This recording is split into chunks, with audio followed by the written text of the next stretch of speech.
그래서 이제 오온이라고 하는 것은 그 5가지 일체부 모든 걸 7가지를 통틀어서 이제 다시금 강조한 겁니다. 그래서 사성제 중에 이제 고제라고 그럽니다. 이것을 고제. 그래서 부처님은 정각을 이루신 후에 49일간 선정에 드셔가지고 깨달음을 사유하셨어요. 생각을 합니다. 이때 하늘의 범천이 중생들에게 법을 설해달라고 이제 간청을 합니다. 예, 간청을 하는데, 그러면 이걸 어떻게 내가 깨달은 거를 중생들한테 알려주느냐. 이게 이제 중심이 돼가지고 생각을 합니다. 그래서 자기가 발견한 그 인연 연기의 진리를 사람들이 이해하기 힘들 것이라고 생각을 하시고 망설이다가 연기법을 알기 쉽게 체계해가지고 체계화해서 사성제 교설을 말씀하신 겁니다. 그래서 부처님은 이제 그거를 누구한테 처음 이야기를 할까 하고 이제 또 관하해 보시다가 자기하고 처음에 수행을 했던 오비구 교진녀를 비롯해가지고 오비구에게 가가지고 사성제와 팔정도를 설명을 합니다.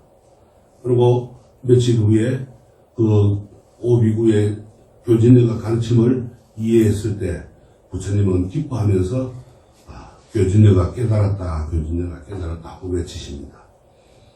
그 기쁨을 외칩니다. 왜? 자기 그 깨달은 것을 이해를 못할 줄 알았는데 교진녀가 빨리 이해를 하고 깨달으니까 깨달았다고 그렇게 이제 외치고 5주 수행자들은 모두 수다원가를 이루었다고 합니다. 이 수다원가라고 하는 것은 이제 뭔가 하면은 우리가 깨달음을 이제 한 부류 중에 처음 이제 예류, 임류라고 번역을 합니다. 수다원을 뭐냐, 욕계, 색계, 무색계 이 3개의 견uk을 모두 보고 느끼는 모든 그 감각을 끊고 성자가 처음으로 된 걸 성자의 계에 들어서는 것을 수다원가라고 합니다.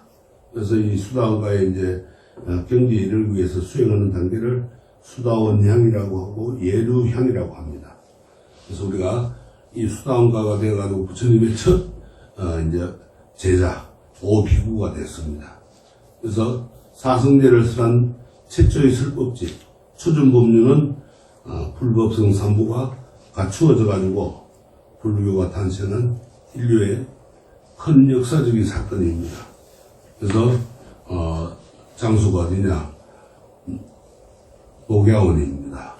불교의 4대 성지 중에 초전법륜지라 처음 오비구가 수행하고 있는 사선동산에서 수행하고 있는 곳을 가가지고 이 연기법을 설하니까 그거를 깨달으신 거예요.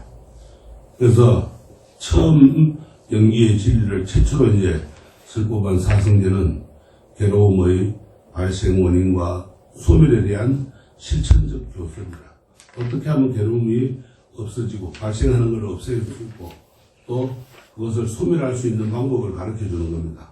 그래서 불교는 일체 중생의 이고등락의 목적이 있는 겁니다. 고통 속에서 구해주고 괴로움, 고통 모든 것을 소멸하고 등락, 즐거움을 얻게 해주는 것, 그것을 말합니다. 그래서 불교는 이 이고등락의 목적이 있는데 여러분들은 나를 얽매고 있는 괴로움에서 벗어나려고 부처님을 만난 거예요. 뭐 소원을 빌고 기도를 하고 뭐 하는 것 자체가 여러분들이 원하는 걸 이루려고 하는 것 자체가 괴로움에서 벗어나고자 하는 겁니다. 그래서 4가지 거룩한 진리, 이 사성제, 제는 진리라는 뜻인데 사성제는 우리가 이제 고, 집, 멸, 도 이렇게 4가지의 진리를 이루었습니다.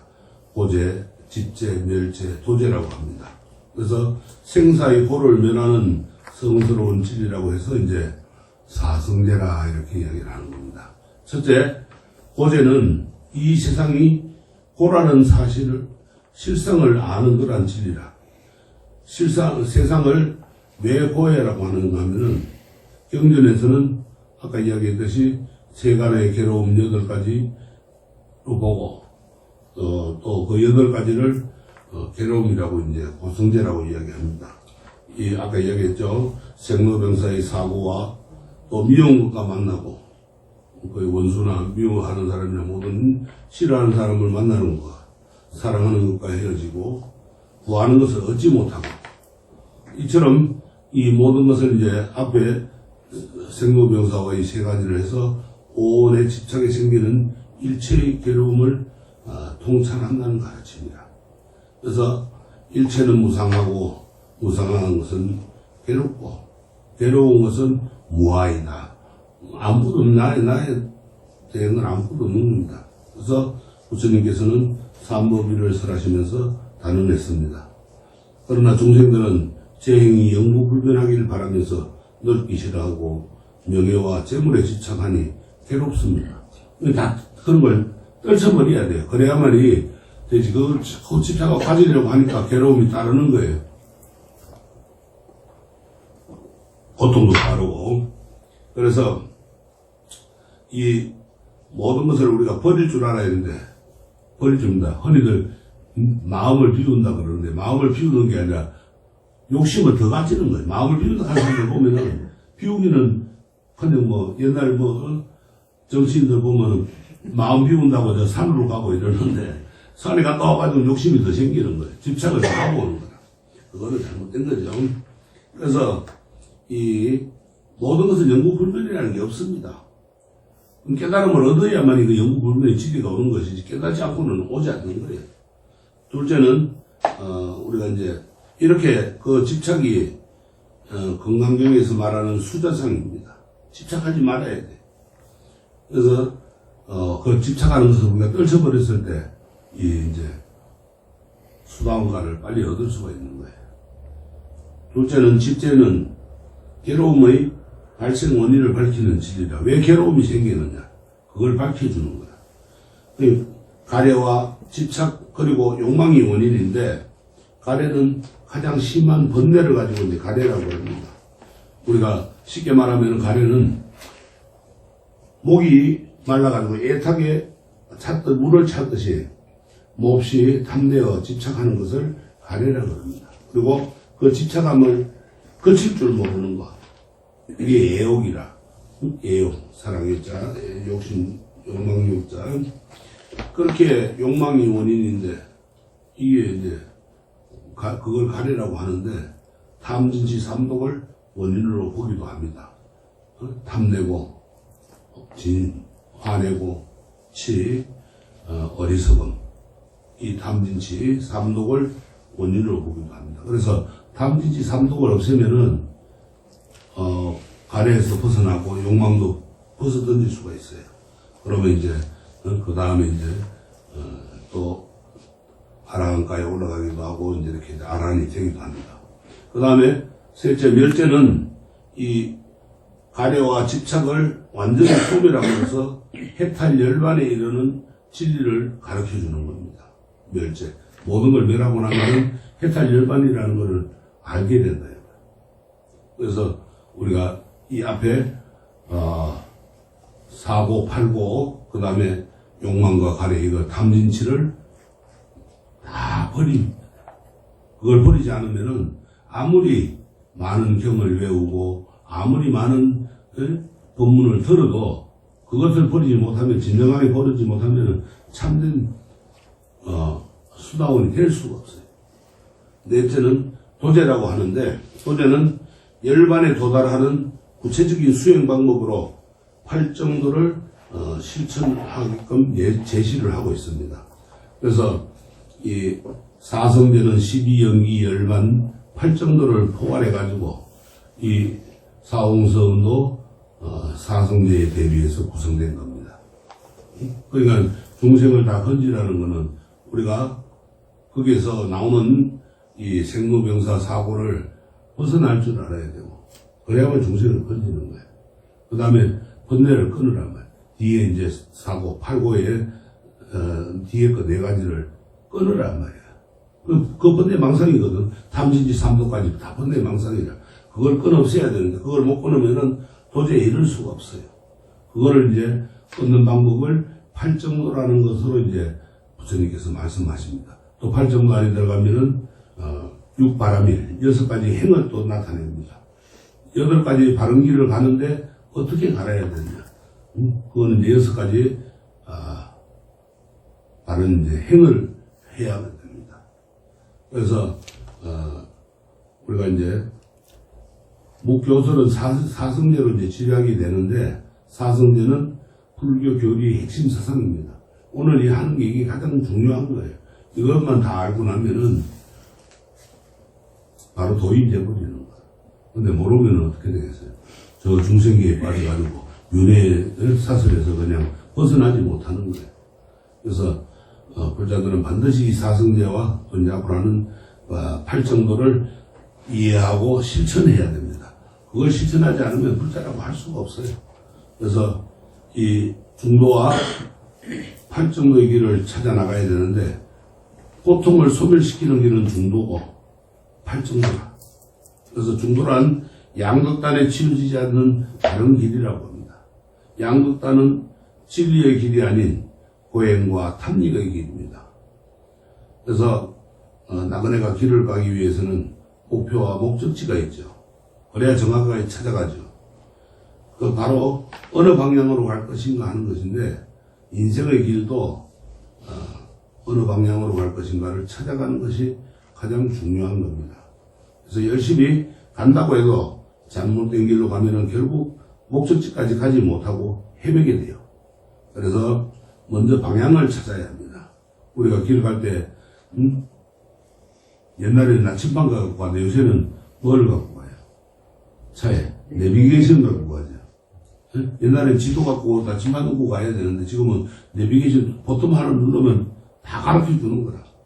그렇게 이제 가야 되는데, 내 삶의 방향을 찾지 못해서 헤매는 사람들이 얼마나 많은, 전부 내 방향의 삶을, 목적지를 방향을 찾지 못하고 헤매고 있는 거예요, 전부. 중생들이라.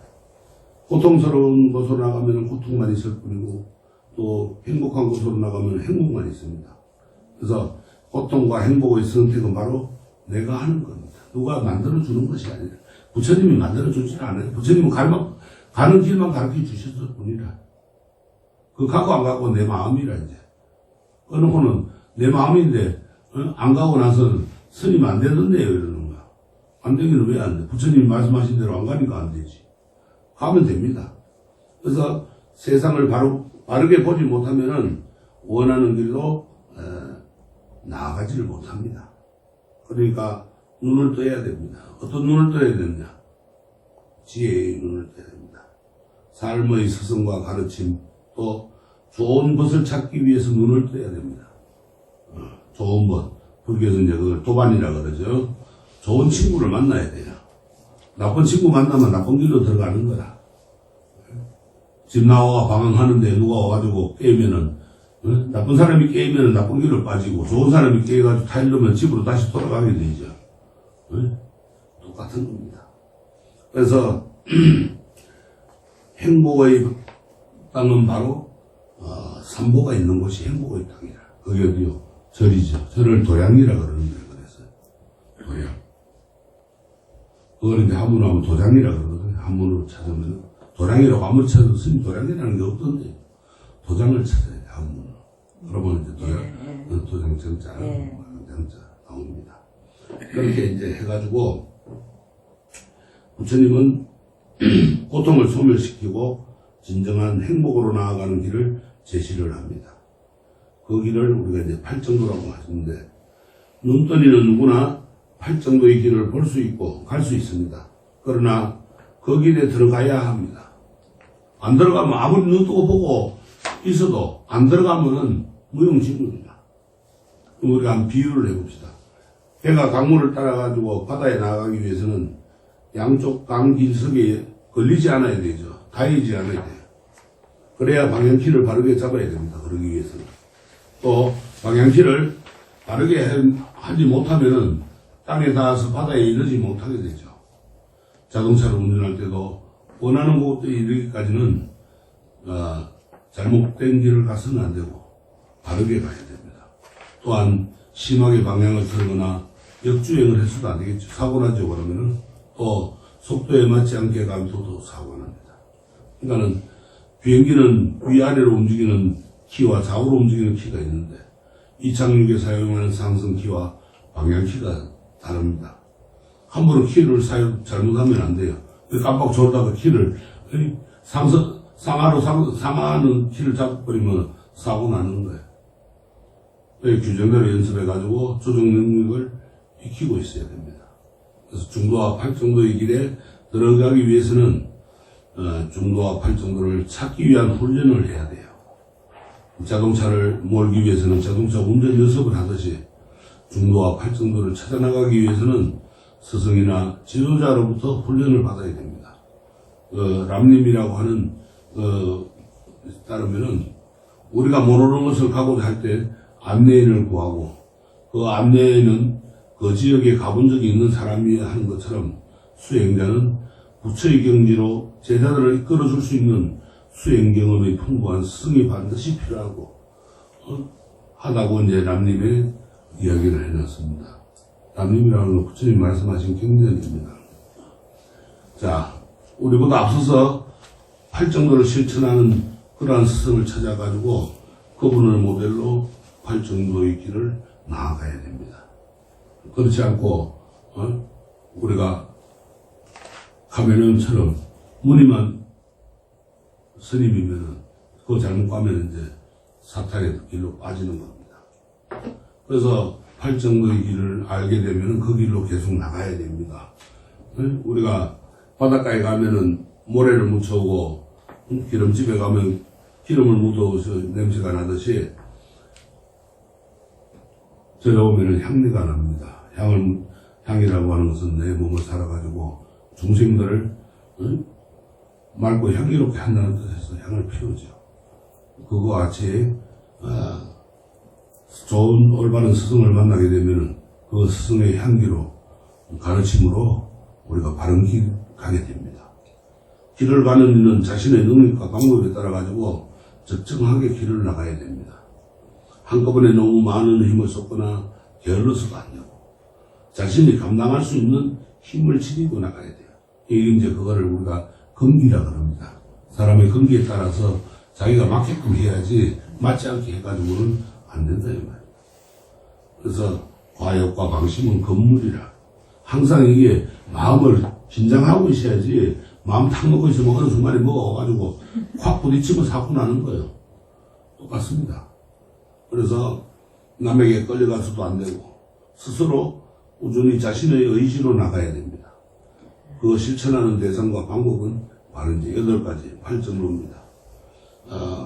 부처님께서는 탐내고 성내고 위선자고 질투하고 속이고 또 미치고 왕고하고 성급하고 거만하고 자부심 갖고 자만하고 방만을 버리기 위해서는 중도가 있다 이렇게 했습니다.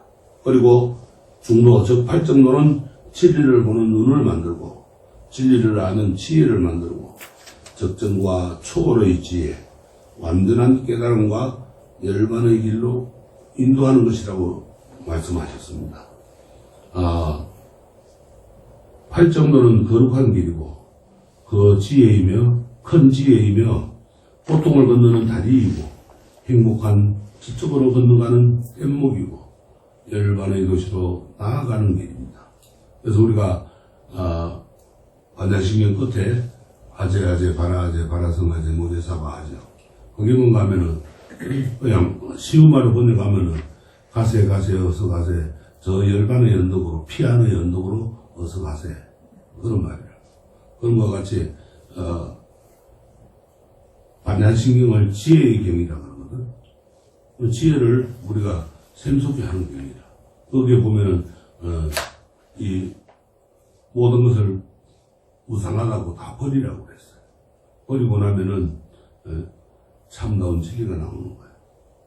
그래서 8 정도는 바르게 안다는 것, 바르게 사유한다, 또 바르게 말한다, 바르게 행위한다, 바르게 생활한다, 바르게 노력한다, 바르게 마음을 챙긴다. 바르게 집중한다는 것을 말합니다. 8가지는 알고, 사유하고, 말하고, 행위하고, 생활하고, 노력하고, 마음을 챙기고, 집중하는데 무엇을 어떻게 할 것인가가 바로 8정도인데 해야 할 것을 알고 방법에 맞게 올바르게 실천을 해야 됩니다. 그렇지 않으면은 그릇된 길, 삿된 길로, 8가지의 삿된 길로 돌아요. 거꾸로 이제 반대로 이야기하면. 그렇게 실천할 수 있습니다. 그래서 먼저 고통의 원인, 또 고통을 소멸하는 것, 또 고통을 소멸하는 방법을 바르게 알아야 됩니다. 그래서 문제와 문제의 원인, 또 문제의 해결하는 것, 문제 해결 방법을 바르게 아는 겁니다. 이것은 생활 속에서 앞에 놓인 상황과 조건을 아는 것과 같습니다. 그래서 우리가 생활 속에서 모든 것을 알아차리고 느껴야 됩니다. 요새 뭐 마음 챙김을 한다, 뭐 마음을 사유한다, 뭐 해가지고 많은 그 단체들이 뭐 그거 하는데 그거는 우리 불교하고는 또 바르지 않습니다. 그래서 그런 거를 우리가 이제 바르게 알아야 됩니다. 그래서 이 일상생활 속에 앞에 놓인 상황과 조건을 아는 것과 같는데 바르게 사유하는 것은 탐내지 않고 성내지 않고 해치지 않는 의도를 갖고 살아가는 겁니다. 그러니까 사유, 내가 모든 것을 움직이면서 생각을 하는 겁니다. 이것을 이제 소욕지족이라 그래요. 소욕지족. 모든 것은 욕심은 버리고 또 내가 적게 만족할 줄 아는 것. 적은 것에. 많은 가지로 하면 욕심내다 보면 그래서 화도 나게 되고 화를 내기 위해서 또 어리석은 자가 범하게 된단 말이에요. 그래서 소욕지족은 자애심과 연민심을 지니고 살아가는 것을 말합니다. 살아갈 때 욕심을 버리고 누구를 만나든지 우정으로 대하고 원한을 갖지 않는 겁니다. 원한을 갖게 되면은 그것이 끝없는 나락으로 떨어지게 되어 있어요. 그래서 바르게 말하는 것은 거짓말, 이간질, 또 거친 말, 헛된 말 이런 것을 삼가하는 겁니다. 그래서 살아갈 때 공감하고 배려하고 이익되고 도움이 되는 말을 해야지 되지. 거기에다가 거짓말하고 사대말하고 남을 나쁘게 하는 거란 말을 하면 안 되네요. 진실한 부처님 가르침을 말에 따라 살아가는 것입니다. 그래서 부처님의 말씀대로 살아가는 그게 진실된 불자지. 그렇지 않고 딴 말하고 자꾸 엉뚱한 행동을 하고 이러면 안 된다. 그래서 바르게 행위한다는 것은 죽이거나 훔치거나 또 뭐 성충동에 휘말리지 않는 것을 말합니다. 우리가 이제 불살생이라든가 불사음에 해당하죠. 언제나 어디서나 누구와 함께 하든 윤리적인 생활을 해야 한다는 겁니다. 계속해서 바르게 생활한다는 것은 무생명에게 손해를 끼치는 생활이 아니라 무생명에게 이득이 되는 그러한 삶을 살아가는 겁니다. 그러니까 우리가 스님들이 수행하는 그게 다 이제 이 부처님이 되고자 부처님의 길을 가고자 노력하는 그런 길입니다. 그러니까 스님들 사는 거 10분의 1만 따라해도 우리 불자들은 잘 사는 거예요. 그렇지 않고 스님들 수행하는데 방해를 하고 수행을 못하게 하고 이러면은 그거는 이제 뭐라고 하면은 마군이라 그러는 거예요. 그래 해서는 안 된다. 저기 오면은 저 집에 도깨비도 있고 마군이도 있고 이러거든. 그런 거짓말을 해. 그런 이제 그런 사람들은 숙비로 그냥 경청을 끝이해야 되는 거야. 그게 망상에서 깨어나라. 그래서 바르게 생활한다는 것은 무생명에게 손해를 끼치는 생활이 아니라 무생명에게 이익이 되는 삶을 살아가는 겁니다. 무기를 판다든가 인신매매를 한다든가 도박을 한다든가 또 살육을 한다든가 죽인다든가 술을 판다든가 먹는다든가 마약을 한다든가 이런 거는 남에게 해를 끼치는 삶을 사는 겁니다. 그걸 살아가서는 안 됩니다. 그래서 바르게 노력한다는 것은 나쁜 것을 줄이고 좋은 것을 늘리는데 노력을 아끼지 말라는 겁니다. 그러니까 복습을 하지 않아도 예습은 하지 않아도 복습을 많이 하라고 그랬죠. 그건 뭔가 우리가 연습을 많이 하라는 거예요. 연습을 해야 됩니다. 삶도 연습 없이는 바른 삶을 살 수 없고 행복한 삶을 살 수 없는 거예요. 그래서 항상 연습을 하고 살아가야 돼요. 우리 생활은 연습이 순환이라 계속 연습을 하고 살아가야 되는 게 부처님 말씀입니다. 거기에 내가 어느 날 갑자기 이제 연습이 아닌 진짜 내 삶이 이제 되는 거예요. 그렇게 되려면은 이 팔정도를 잘 지키고 나가야 됩니다. 그래서 바르게 노력한다는 것은 나쁜 것을 줄이고 좋은 것을 늘리는데 노력을 아끼지 말라는 거예요. 그래서 살면서 욕망 가득한 중생으로 살아가지 말고 부처님으로 살아가려는 노력을 해야 하는 겁니다. 바르게 마음 챙긴다는 것은 자신과 타인에 관한 물리적 문제 또 감정적 심리적 문제 뭐 자타를 방해하고 도와주는 요소들을 마음에 잘 챙기라는 의미입니다. 잘 챙기라는 것은 바로 바르게 자신과 세상을 잘 통찰하는 겁니다.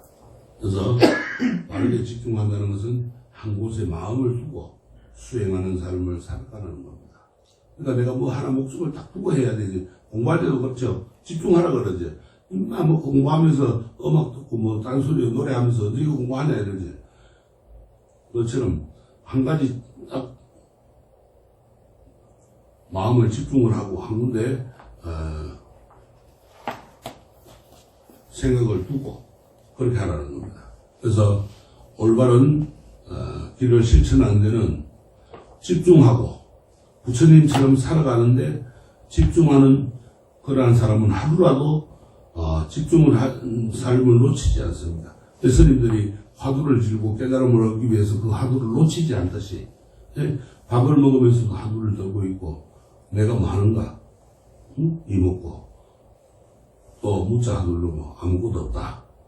또 뭐 불자를 화두 들고 부처님은 누구인가? 그런 생각을 하면서 밥을 먹든지 잠을 자든지 어디를 걸어가든지 또 누구하고 이야기를 하든지 머릿속은 항상 그걸 잊어버려 놓으면 안 돼. 놓는 순간에 뭐가 들어오느냐 마장이 확 들어오는 거야. 딴 생각이 잡생각들이 확 들어와 버려. 그래서 그걸 놓치면 안 되는 거야.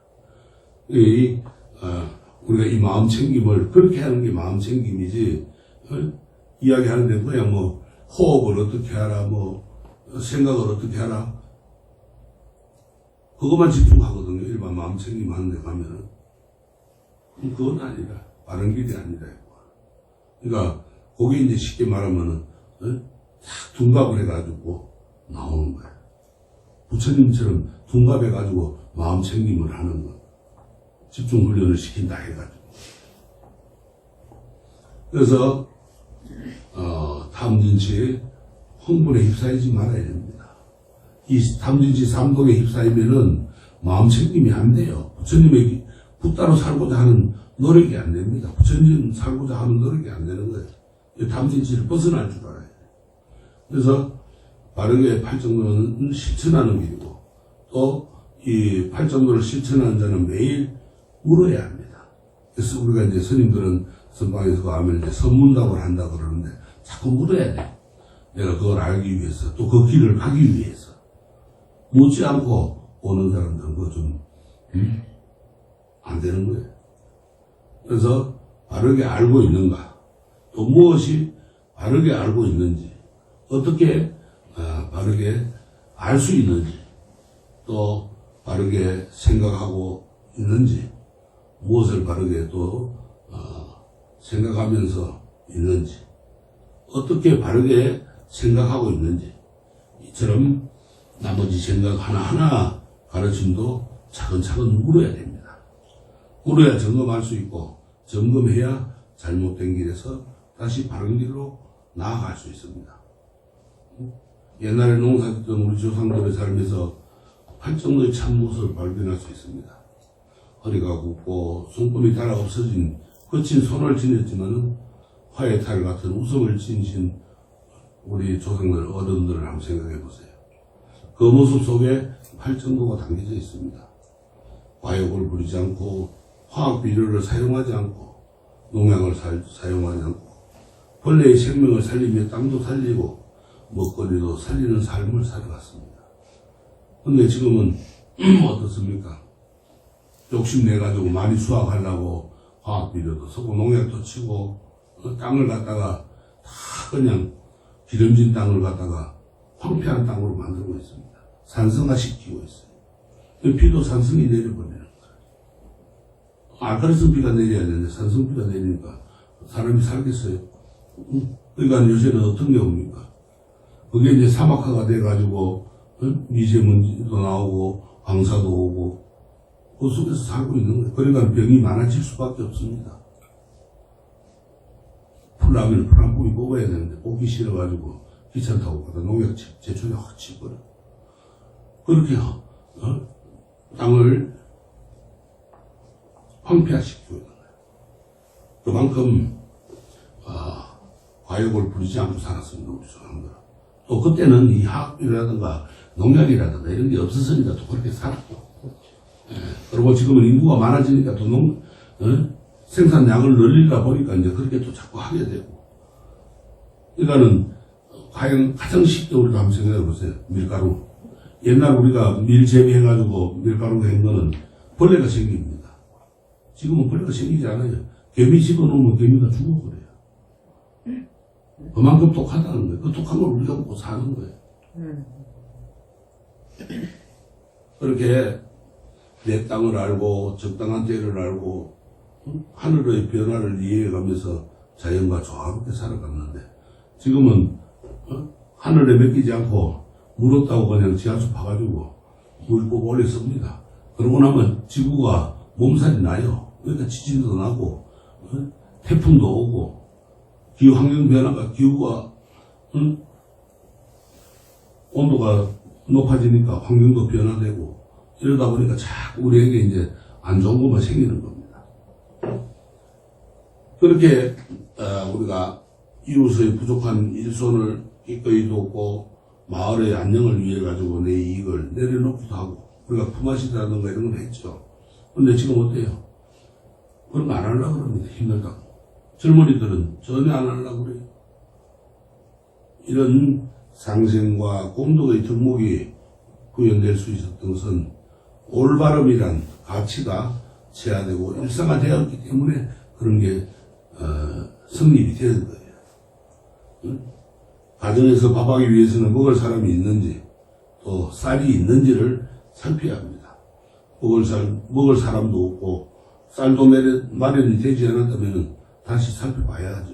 그래서 먹을 사람이 있고 쌀이 없으면 시장이나 마트나 또는 전화나 인터넷으로 구매를 해야 됩니다. 이것이 팔정도를 실천하는 것은 바로 일상의 삶입니다. 우리 일상생활이 팔정도라. 그런데 일상생활을 이 팔정도 8가지를 잊어버리고 사니까 놓아버리고 사니까 자꾸 삶이 혼탁해지는 거예요. 그래서 생활에서 팔정도의 길로 나가는 연습을 해야 돼요. 애들 보고 공부만 하는 게 아니라 우리도 연습하고 공부해야 되는 거예요. 그래서 부처님으로 살아가는 삶을 살 수 있는 겁니다. 그래서 따로 부처님으로 살아가다 보면은 자연히 행복한 곳에 이르게 돼요. 건강이 따로 있는 게 아니에요. 그리고 행복에 이르게 되고 고통이 사라지게 됩니다. 고통이 있다고 하더라도 집착을 하지 않습니다. 고통과 더불어서 고통과 더불어하고 행복해질 수 있는 거예요. 괴로움이 오고 고통이 와도 그거를 즐겁게 받아들이고 즐거움으로 그냥 능력을 같이 일상 삶을 살 수 있는 거예요. 중도의 길을 갈 수가 있는 거예요. 중도의 길을 가기 때문에 그 고통도 받아들이는 거지 중도의 길을 가지 않으면 그 고통을 받아들일 수가 없는 거예요. 그리고 그런 길에서 잠시 쉴지라도 그 길을 벗어나서는 안 되는 거예요. 되돌아가서도 안 되고, 되돌아가면 언젠가는 다시 이 길에 또 와야 되는 거예요. 그러니까는 또다시 시작하는 그러한 수고를 해야 됩니다. 그러니까 이 정도 했다고 자만하지 말고 나중에 해야지 피하지 말고 지금 여기서 팔정도의 길에 들어가서 부지런히 나가야 됩니다. 노력해야 돼요. 그걸 정진이라는 거예요. 스님 12연기는 무엇을 보고 12연기를 해요? 이제 나옵니다. 팔정도를 우리가 머리로 외우고 기억하는 일만 하지 말고 일상생활 속에서 하루하루 실천해 나가야 됩니다. 집에 가서도 해야 돼. 절에 모험 하지 말고 집에 가서도 해야 돼. 집에 절에 와서는 젊은 들었을 때는 아이고 부처님 하고 돌아가 난 잘하겠습니다 해놔놓고 절 대문 나갈 때는 잊어버리고 그냥 또 일상생활로 돌아가서 엉망진창 살만 이제 그렇게 하는데 그럼 뭐가 답이냐? 세상은 무엇인가에 대한 답이 있어야 될 거 아니에요. 그게 12처라. 지난번에 그 108연주 이야기할 때 12처 이야기를 했죠. 육권이 육경을 인식하는 그러한 연기적 관계가 세상이고 인간 중심 존재로서 세계관이 있습니다. 눈, 귀, 코, 혀, 몸, 마음 이것은 누구나 다 있죠. 없는 사람은 있어요. 그러나 이 6개의 인식기관 작용이 세상의 생겨남과 밀접한 관계가 있다는 것을 아는 사람은 아무도 없는 거예요. 세상과 육권은 어떤 관계가 있는지 한번 봅시다. 어느 날 생문바라문이 부처님께 찾아가 질문을 했어요. 일체란 무엇입니까? 하고 물었어요. 그러니까 당시 인도에서 일체란 말은 모든 것을 의미하는 우주 전체를 가리키는 그러한 대명사였어요. 우리가 살고 있는 세계 또 이 세계를 또는 이제 세간이라고 그러는데 부처님께서는 바라문의 질문에 이렇게 답했어요. 일체란 12처에 포섭되는 것이다. 눈과 색, 귀와 소리, 냄새와 코와 냄새, 혀와 맛, 몸과 촉감, 마음과 법을 일체라고 한다. 만약에 이 12처를 떠나 다른 일체를 시설하겠다면 그것은 말뿐이고 물어봐도 모르고 의욕만 더할 것이다. 왜냐하면 그것은 인식할 수 있는 범위가 아니기 때문이다. 이렇게 말씀을 하셨어요. 그래서 부처님은 우주의 삼라만상은 12처에 걷더니 포섭됐다면은 이 12가지 이외의 모든 것을 즉 인간에 의해서 인식되지 않는 것, 존재하지 않는 것을 봐야 된다. 이렇게 했습니다.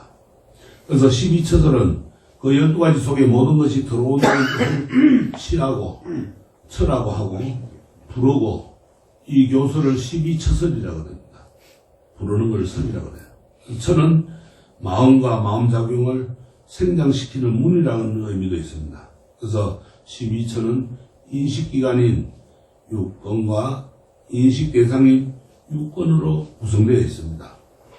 그래서 육권이 인식하는 대상이 육경입니다. 즉 눈으로 보는 색이나 형태, 이 육경이라고 해요. 그래서 귀로 듣는 소리, 코로 맡는 냄새, 혀로 느끼는 맛, 몸으로 느끼는 촉감, 마음으로 하는 생각, 이것이 육권과 육경이 상응하여 대상을 만나는 건데 서로 의존적일 때 이 존재의 관계가 생리는 연기 관계입니다.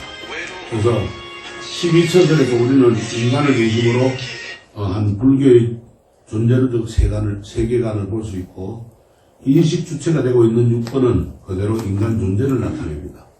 인간의 모습이죠. 그래서 인식 객체가 되고 있는 육경은 인간의 자연 환경에 해당합니다. 내가 바라보는 환경. 우주의 모든 존재는 이 12처에서 비롯됩니다. 그래서 12처설은 불교의 기본교리인 영기설의 기초로서 육식이 일어나가지고 18개를 이루는 기본 바탕이 됩니다. 그래서 육권 참회 수행이 있고 육권으로 지은 죄를 참회하면서 아상을 누리는 육권이 청정해지는 겁니다. 안이 미설신이가 깨끗할 때 그 대상이 육경을 있는 그대로 인식을 합니다. 그래서 여실직연이라고 합니다.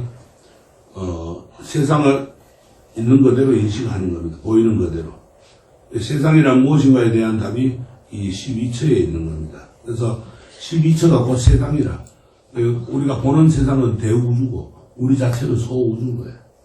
그래서 일체 우리가 이 연기법을 보고 일체 존재의 무상과 무아를 보면은 집착에서 벗어나가지고 이고성락의 길이 보이게 됩니다.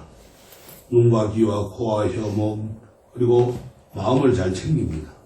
그게 바로 우리가 진리의 길로 부처님의 길로 나가는 겁니다.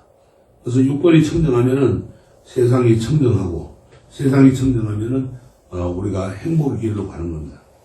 그래서 이거를 우리가 이제 불법에서는 연기라고 그럽니다. 연기에 가르친 그건 이제 삼법인에서 나오는데 영원한 것은 이제 없습니다.